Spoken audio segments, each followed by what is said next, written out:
Let's bring in CBS News Chief White House correspondent Major Garrett, who joins us now from the White House. All right, Major, so let's begin with this summit between President Trump and President Xi Jinping beginning tonight in Florida. What is on the agenda, and what is each side looking to walk away with? Look, this is an enormously important meeting, and the stakes are very high, and the work that has to be done is of an immediate nature.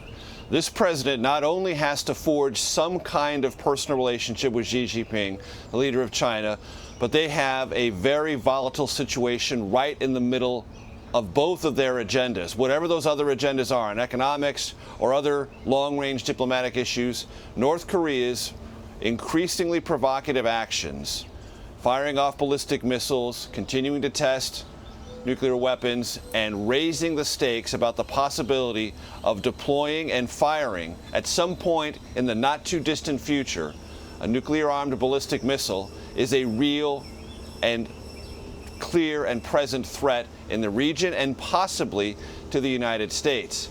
And before this summit, the president talked to the Financial Times and said, if China is not prepared to help us and work with us, we will deal with this situation ourselves. That's created a lot of anxiety in the region, in South Korea and Japan and elsewhere. What does the president mean by that? And what kind of actions might he undertake to deal with the North Korean nuclear threat? We don't know yet, but he is certainly creating the impression that this administration is no longer going to use the diplomatic tools previous administrations have tried to apply.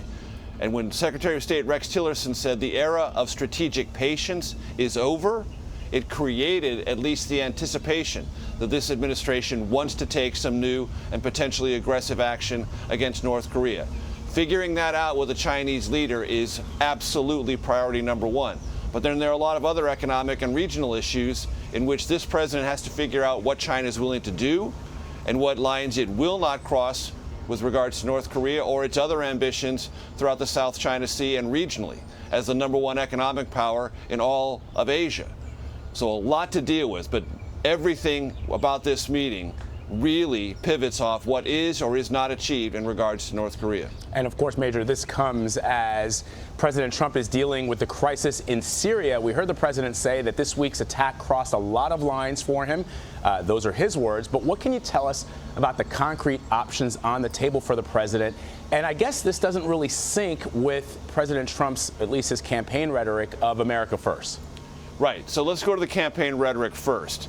And it dates back to when he was a private citizen in 2013, long before he ran for president, and when President Obama was contemplating a military strike coordinated with the British and others possibly in the aftermath of a confirmed sarin gas attack carried out by the Assad regime in Syria against rebel forces then.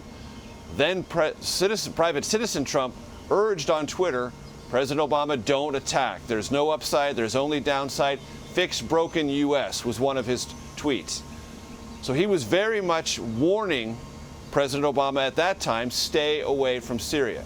Well, now, with his comments in the Rose Garden yesterday with Jordanian King Abdullah by his side, it indicated that the president was not only changing his view of the Syrian conflict, of Assad and his dictatorship, but what the United States might or might do. What are the options? Well, in coordination with the British or maybe some other allies, there could be an airstrike on the grounds of punishing Syria for carrying out what many regard as a war crime against civilians. That's certainly an option.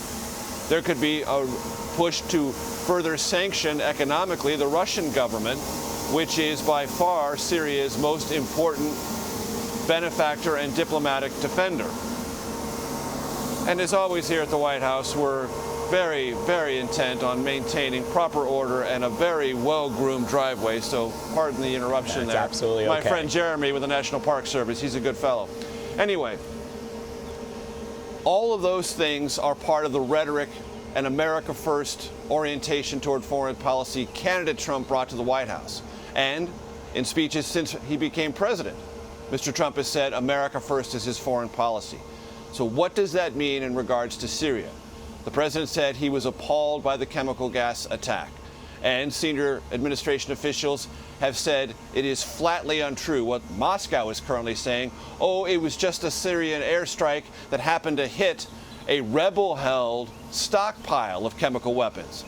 The administration does not accept that as an excuse.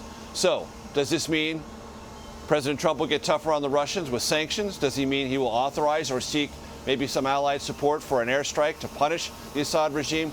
We don't know. But he has certainly left the impression that some change is underway, and he may do something different from the Obama administration. 70 some odd days into his administration, lots going on in the world. Major Garrett at the White House for us. Thank you, Major. You got it.